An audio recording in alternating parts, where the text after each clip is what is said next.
Marcus Rivera walked through the narrow corridors of the Galactic Council station. His shoes made quiet sounds on the metal floor. Around him, beings from 12 different worlds moved in different ways.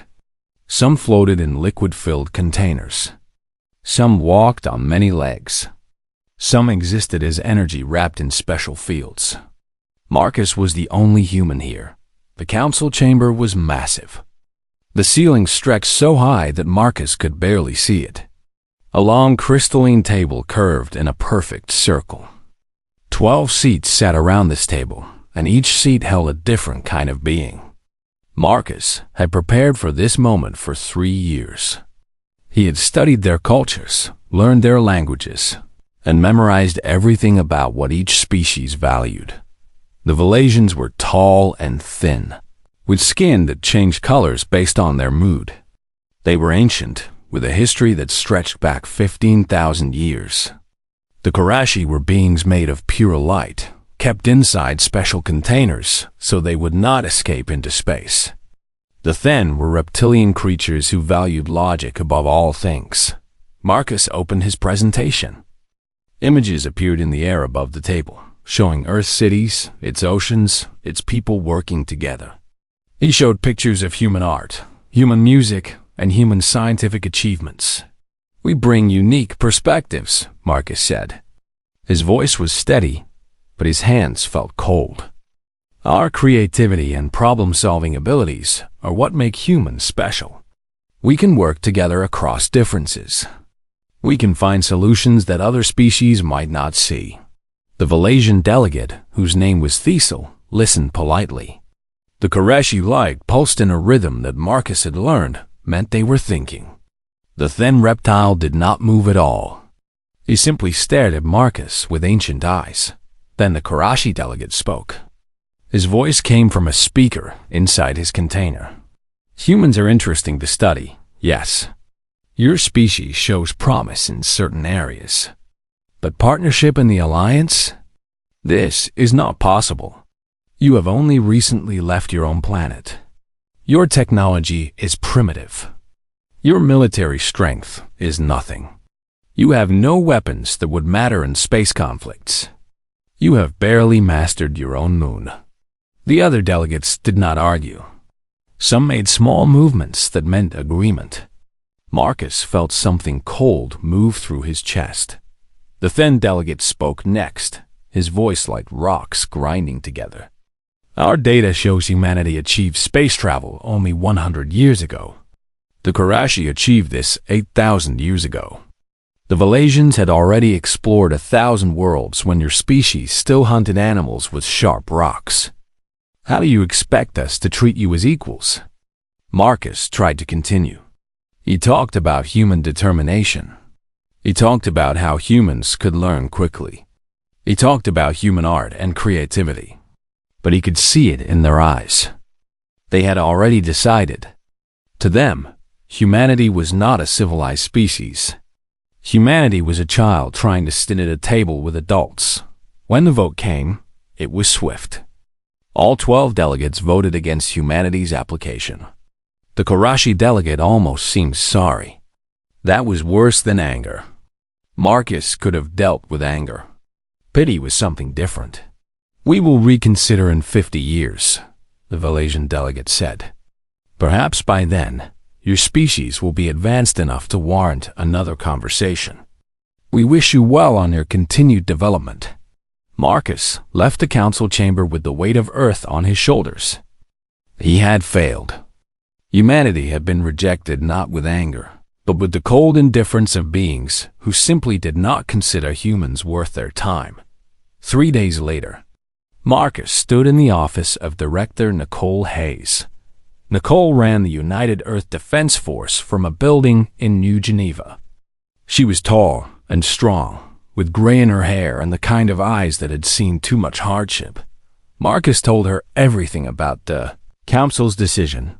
Nicole listened without showing any emotion. When Marcus finished, she was quiet for a long time. "They made a mistake," Nicole finally said. "But not the kind they think." "What do you mean?" Marcus asked. They showed us that size and age and old technology mean nothing to them. They showed us that they measure value only by what they understand. They told us clearly that we are not important enough to them to pay attention to. That is the mistake. Because now we can act without them watching. Now we can do what we need to do. 3 weeks later, the attack came. A human research station orbited a distant planet called Kepler 452b. Dr. Kevin Liu worked there as a lead researcher. He had 2 daughters on Earth named Sarah and Emma. He called them every week, even though the signal took hours to reach them. The Karathi appeared without warning. Their ships were enormous and covered in weapons. They fired at the research station without sending any message first, without asking for surrender. Without warning, Kevin Liu was in the central control room when the alarm started. He watched his station being torn apart. Weapons fire ripped through metal walls. The shields held for only minutes, but in those minutes, Kevin understood what was happening. The Karathi were not trying to destroy the research station. This attack was too small for that. The real target was the colony sector 300 kilometers below. That colony held 300 people. 30 of them were children. Kevin made a choice in seconds. He initiated the self-destruct sequence on the station's reactor. This was not a slow, controlled shutdown. This was a full chain reaction. The explosion would be massive. "I'm sorry, Sarah. I'm sorry, Emma," Kevin said to nobody. The daughters who would grow up without their father. The wife who would receive a death notification instead of a phone call. The explosion happened fast. The entire research station became a ball of nuclear fire. The Karathi weapons platform nearby was destroyed in the blast. But the colony below was safe. Kevin Liu died at age 42. He had never met his newborn son, who was born the same day the news reached Earth. When the reports came back to Earth, the people of the planet read them in shock. The Karathi had attacked without reason. They had murdered humans for no purpose except to test if humans could be killed easily. Something changed in the hearts of all humans that day. It was not sadness. It was not fear. It was anger. Real anger. Deep anger. The kind of anger that changes everything. Commander Derek Walsh stood in front of the Joint Military Command Council. Around him sat the leaders of every nation on Earth, presidents and generals and scientists who had been called from their work to hear what Derek had discovered. His eyes were red from crying. He had not slept in 36 hours. Derek held up the data files. The Karathi did not attack our research station by accident. They did not strike without knowing what they were hitting. According to our analysis, they sent that weapon platform specifically to test our response. Specifically to see if we would fight back. A general from Russia leaned forward. "They were testing us?" "Yes," Derek said. His voice was hard now, without any softness. "They were measuring us." The council laughed at us as too weak to matter. The Karathi saw that laugh, and they decided to kill our people and see what we would do. They wanted to know if we were worth conquering later. The room was silent. Derek continued. But they made a mistake. A big mistake. They did not know that sometimes, when you push humans hard enough, something wakes up inside them. Something that does not calculate odds or accept defeat. Something that fights anyway.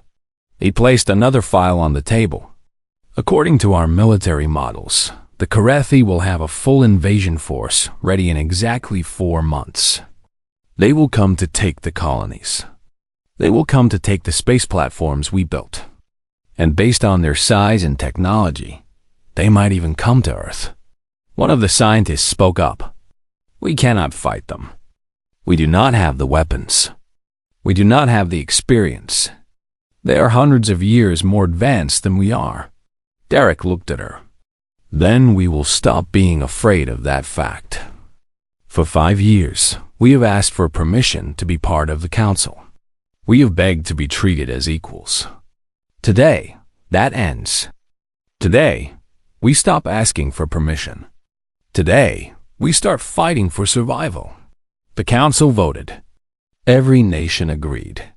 Humanity would prepare for war. The changes came fast and hard. Factories that made cars started making weapons. Factories that made clothes started making armor. Scientists who had been working on simple problems were brought into special labs to work on military technology. Universities became training grounds. Gymnasiums became military bases. Engineer Amanda Chun had never been a soldier. She was a physicist who worked on problems about energy and motion. The military came to her lab and asked her to help design weapons. Amanda worked without sleep. She worked for 72 hours straight. Around her, younger engineers brought her coffee and food that she forgot to eat. She wrote equations on every wall of her office. The Karithi have better technology, she told her team. We cannot beat them by trying to copy what they do. We have to think in a different way. We have to use what we understand about physics and make something they do not expect. An idea came to her at 3 in the morning. A simple idea. What if we do not make it complicated? She said, what if we use the oldest weapon idea we have? A projectile. A heavy object moving very fast. But we make it faster than their shields can stop it. We use quantum computers to guide it. We use simple physics to destroy it. Her team stared at her. It is so simple, one young engineer said. Will it work? The Karathi will not expect it, Amanda said. That is why it will work. They expect us to use their methods. We will use ours. The weapon system was built. It worked exactly as Amanda had predicted.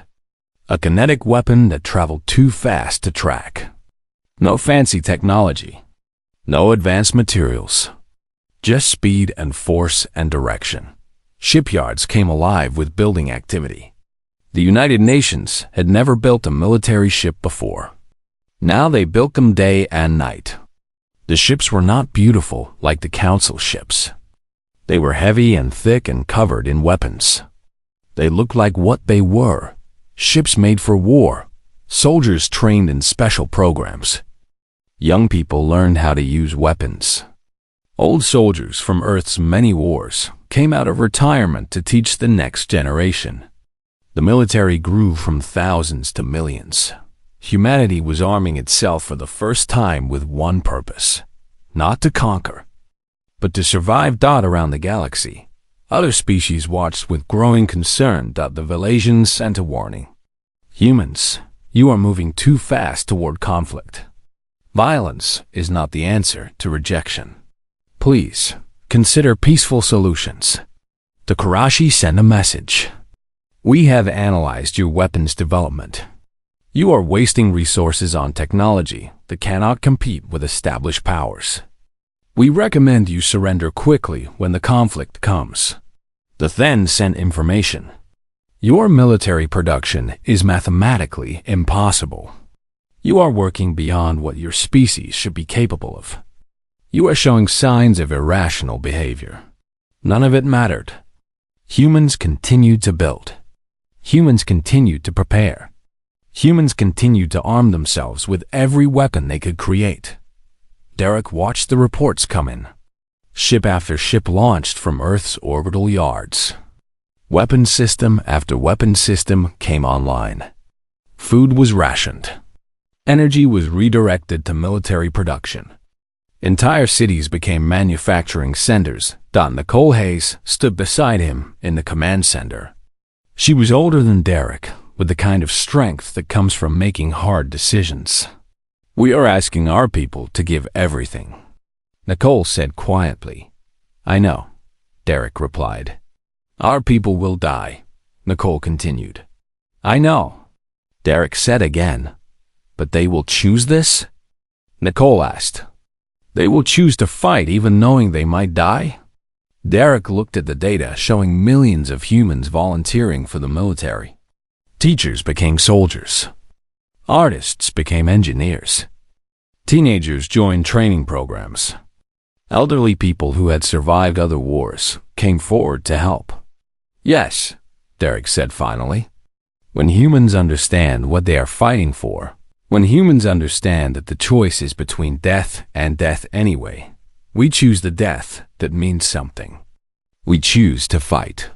In the 4 months of preparation, something changed in humanity. The rejection from the Council had hurt. The deaths at Kepler 452b had made them angry. But this preparation, this building, this training, it made them united. For the first time in human history, the whole species was pointed in one direction, and that direction was toward war. The Karathi fleet appeared on sensors when they were still days away from the human colonies. The human military knew they were coming. They had known the date and approximate time for months. The question was not when. The question was what would happen when two civilizations finally collided in actual combat. Captain Ryan Morrison commanded a human carrier ship named Independence. He was 53 years old and had spent the last 4 months learning how to fight a war in space. Everything he knew about combat came from studying Earth's wars and from the experience of training against simulations. Never against real enemies. Ryan stood on the bridge of the Independence and watched the Karathi fleet move through space. There were over 500 ships. The human fleet had 200 ships. The humans were outnumbered, and everyone knew it. All hands, battle stations, Ryan commanded. His voice was calm, but his hands gripped the edge of the control console. The crew moved with precision. They had trained for this moment thousands of times. Every person knew their job. Every system was ready. But knowing and doing were different things when actual death was approaching at speed. The first engagement happened at Tau Ceti. The human ships moved to intercept the Karathi fleet before it could reach the colony worlds below. Derek Walsh commanded the full human fleet from a ship called the Defender. He was in constant communication with every captain.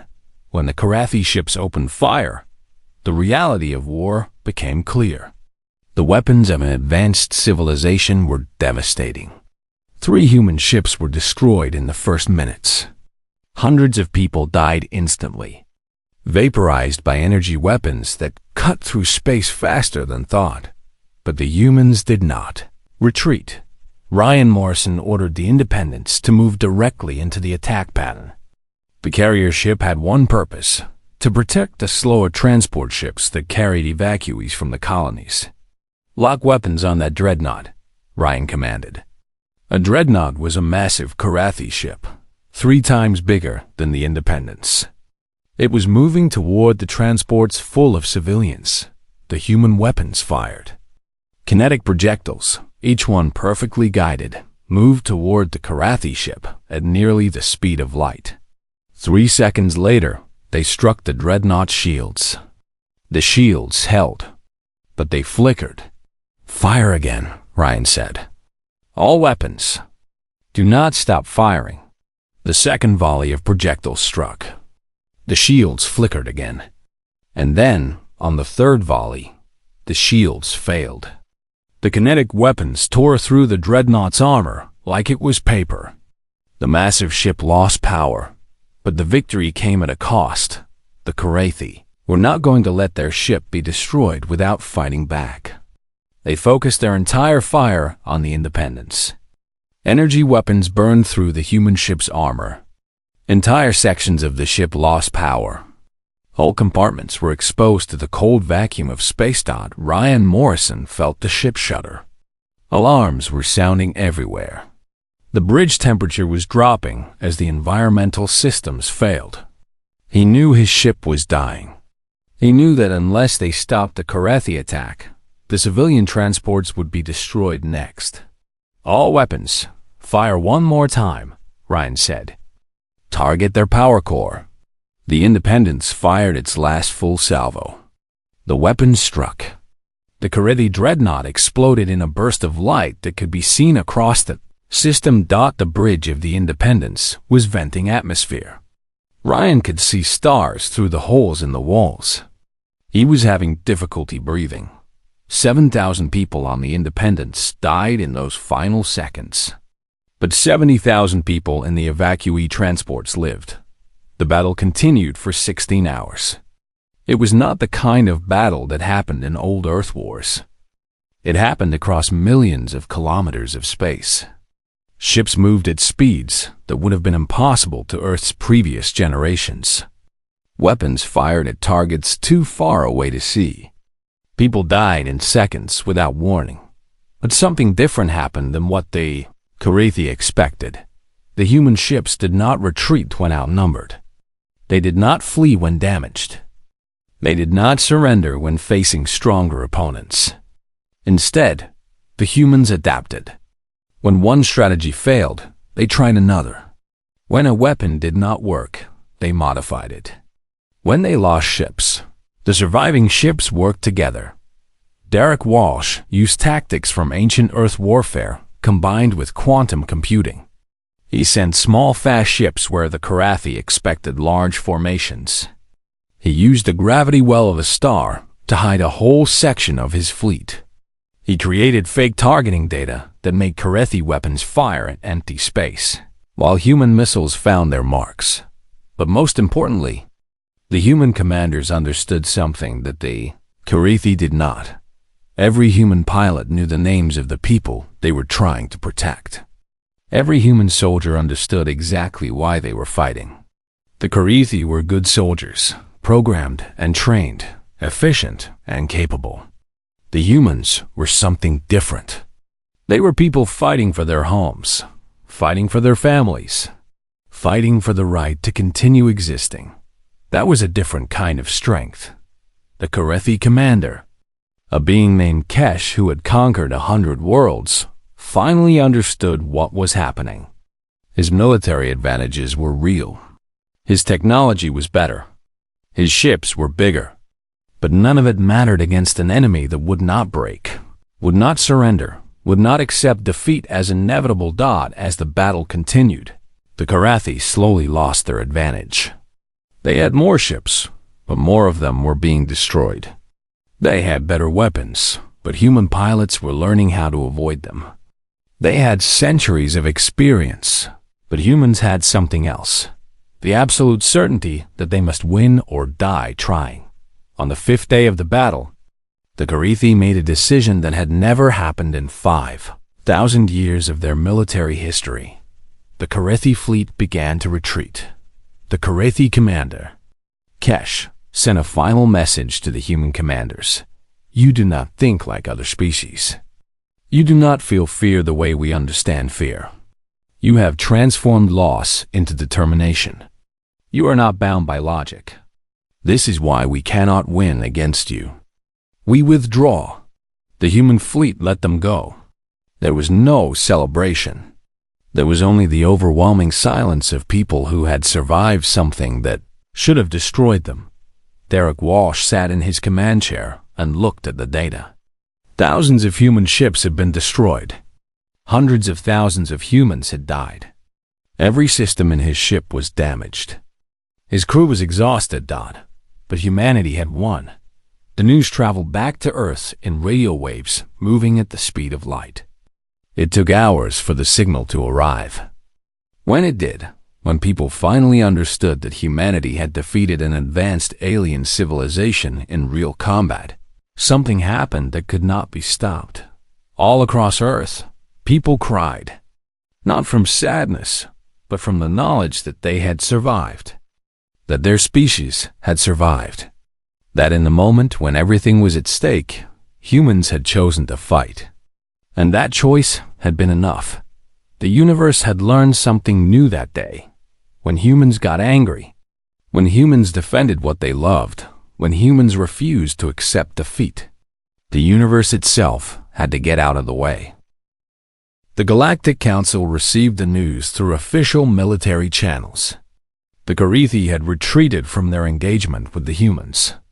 The Karathi fleet, which had been considered undefeated for thousands of years, had been forced to withdraw by a species that had only achieved space travel 100 Years ago, the council members did not believe it at first.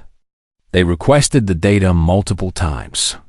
They asked for confirmation from independent observers. They studied the battle recordings frame by frame, looking for evidence that the humans had used some hidden technology or advantage, but the facts were clear. The humans had won. The Valasian delegate, Diesel, spoke first at the emergency council meeting. His skin was now a deep shade of red, which indicated confusion and concern. "This is impossible," Diesel said. "We have records of the Karithi military going back 8,000 years. They have never retreated from any conflict. Not once. How could this happen?"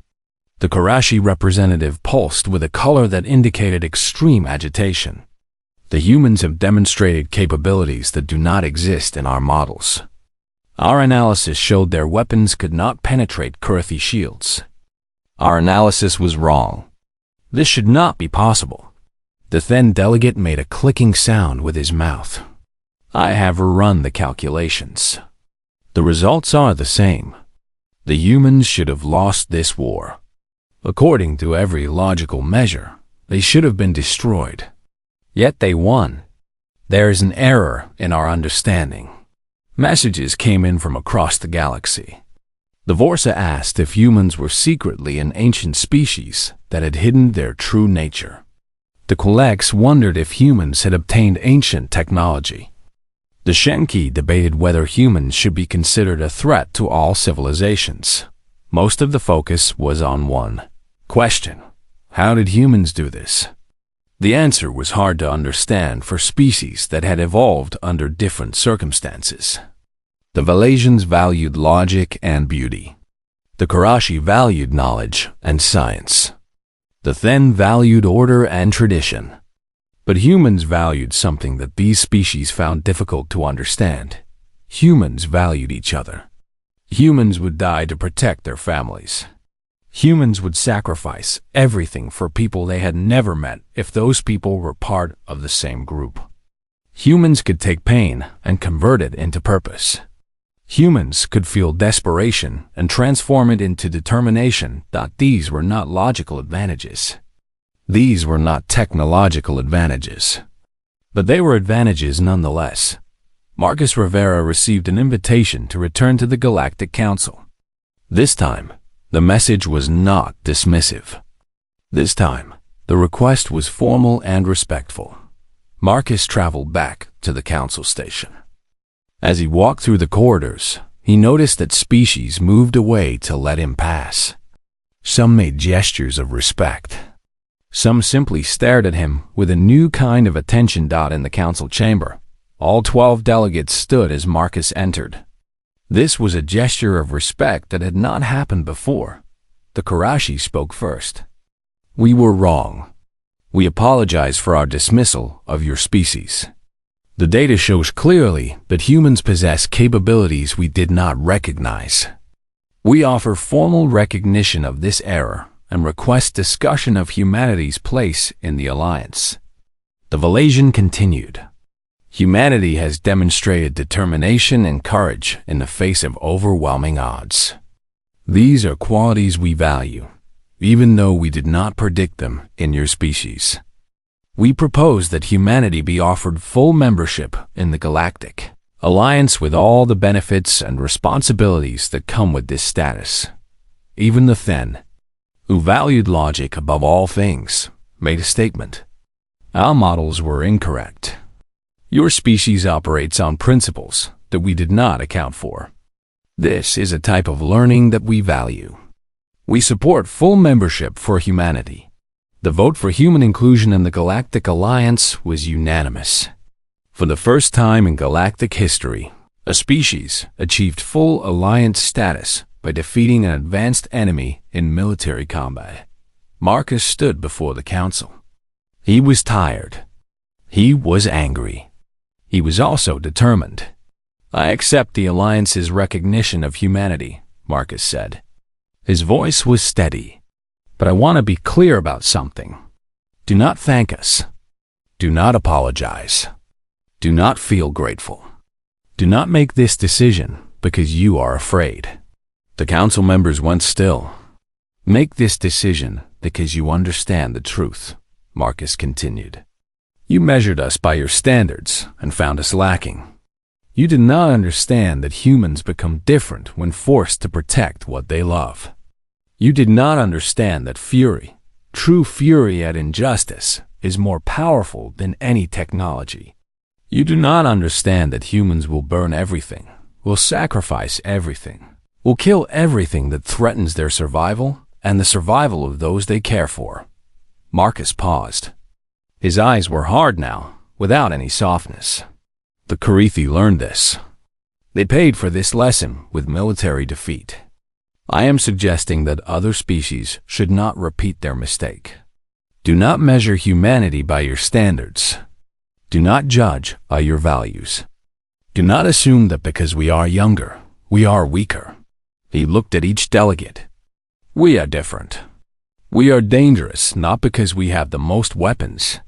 We are dangerous because we will use any weapon, make any sacrifice, and do anything that is necessary to protect our people.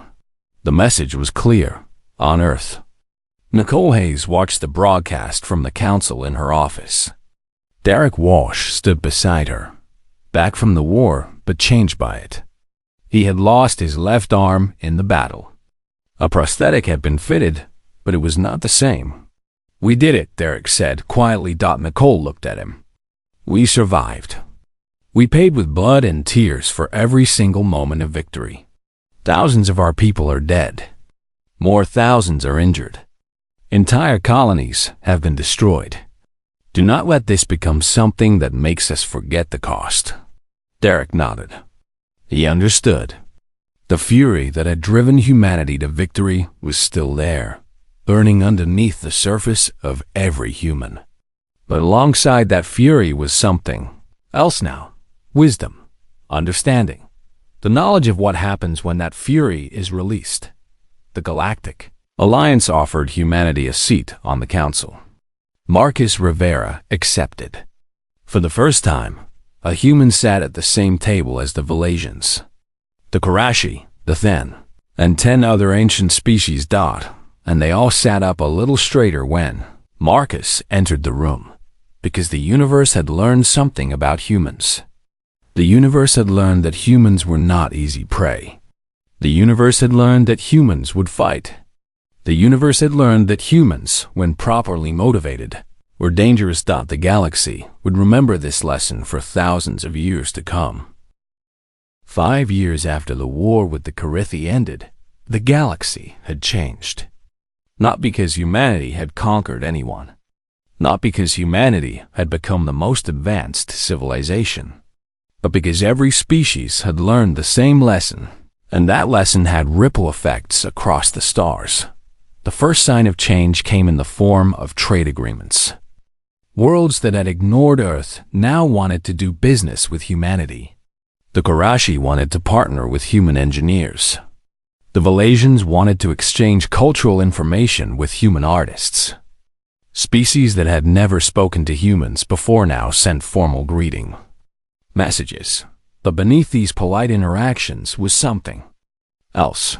Fear, respect, caution. This was most obvious in the smaller conflicts that had been happening on the borders of the galaxy. The P. Torvin Collective controlled a section of space near the outer rim. They had been considering breaking a trade agreement with human colonies because they believed they could get better terms from other species. Then they watched the recordings of the HFY War. After watching those recordings, the Torvin leaders called an emergency council meeting. The conversation lasted for 16 hours. The final decision was to honor the trade agreement and actually offer better terms to humanity. It is not worth the risk, the Torvin leader told his commanders. Humans are peaceful when treated fairly. Humans become unstoppable when treated unfairly. The profit we might gain is not worth what they might do to us if we betray them. Similar situations happened across the galaxy. The Quasal Empire had been discussing reducing human representation. in the new Lands Council to just one seat instead of 3. They had considered it would not matter because humanity was new to politics and did not understand how to negotiate. Then, a Quasal official watched the battle recordings in detail. She saw Ryan Morrison order his ship to protect the civilian transports. She saw Derek Walsh adapt his strategy in real time when human pilots died. She saw humans choose to die rather than retreat. She brought the recordings to the Quasal Council. "These beings do not think the way we think," she said. "If we reduce their power in the Council, if we insult them by showing we do not respect them, what will stop them from attacking us? What will stop them from taking what they want by force?"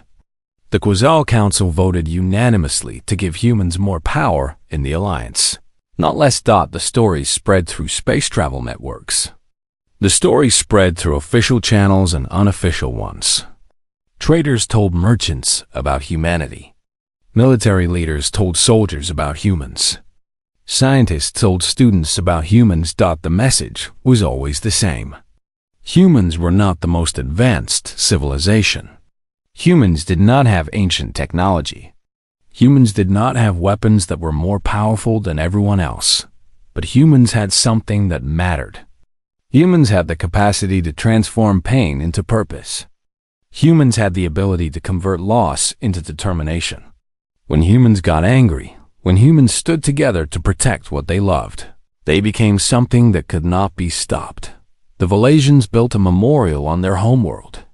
It was a simple structure with the names of the 30,000 humans who had died in the HFY War. The Valasians had killed over 2 million enemies in their history. But this memorial was different. This memorial honored beings who had died not because they were warriors, but because they had decided to be warriors when the moment demanded it, on Earth. Nicole Hayes stepped down as director of the Defense Force. She was tired, and the war had taken something from her that peace could not give back. Derek Walsh took her position. He learned to command with his prosthetic arm and with the knowledge of what war truly cost. Marcus Rivera worked in the Council. He was the first human to hold real power in the Alliance. Many species watched him carefully, trying to understand how a human mind worked, how a human made decisions. Marcus was fair and careful. He did not take advantage of the fear that many species felt toward humanity. He simply did his job well. And that job was to represent humanity's interests and to remind the galaxy that humans were not a species to be dismissed. 10 years after the war ended, a young species called the Crow made contact with the galaxy. They were primitive, not much different from where humans had been 100 years earlier. But they had good resources and potentially valuable technology. The Karashi wanted to trick them. The Then wanted to dominate them. The Quasal wanted to take their resources through political pressure. Marcus Rivera proposed something different. He suggested that the Alliance should welcome the Kral as equals. That the Alliance should help them develop technology without demanding anything in return. That the Alliance should show them that cooperation was better than competition. Why would we do that? The Karashi asked. It would be more efficient to take what we want and dominate them. Because we are human, Marcus said. Humans remember what it was like to be dismissed. Humans remember what it was like to be rejected. And humans, once they decide you have treated them unfairly, become your worst enemy. But humans also remember who treated them with respect. The Kral will remember how we treat them now. In 100 years, they might be more advanced than all of us. When that day comes, they will remember whether we were kind or cruel. The Alliance voted to welcome the Kral as partners. This became the new way of the galaxy. Species treated each other with more respect. Species kept their agreements. Species negotiated fairly because they all knew what happened to those who pushed humans too far. The fear of humans spread not as propaganda, but as simple historical fact. Every young species learned about the HFY War. Every species studied how humans had defeated a much more advanced civilization. Every military academy in the galaxy taught classes on human tactics and human strategy. Marcus stood in the Hall of Allied Species 50 years after the war. A massive memorial had been built there to honor all who had died in the HFY War.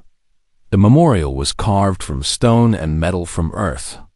A gift from humanity to the galaxy. 30,000 names were listed.